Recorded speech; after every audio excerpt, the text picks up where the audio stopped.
Zoom sound and how to set it to the way you want it. Zoom can be used for music and speech.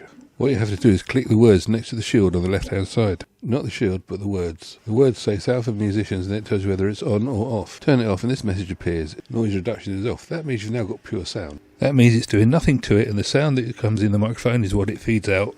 It's a toggle. Click it on, click it off. When it's off, it means you've got the normal sound that Zoom puts out, and when it's on, it means you've put the pure sound out. This is the musician's sound, high quality. If those words aren't on your screen, then you need to come down to here. These are the camera settings, we're not interested in those. The microphone settings are the sound settings. If you click here, it'll take you through to these settings, which are the ones we're after. This is the settings for actually setting up the device.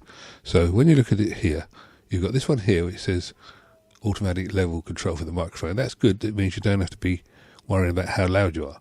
But the most important one is this one. If this box here, this little round circle here, isn't ticked, then you won't have the ability to have musician sound. So it's very important that this is set.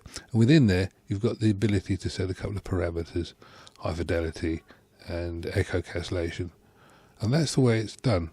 Once that's set, that then gives you the ability to switch it on and off from the main screen as we saw before.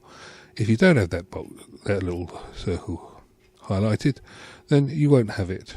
The noise cancellation is absolute. If you don't have it set to musician sound, you will not be heard properly. Zoom will mute your sound until you stop sending out the music.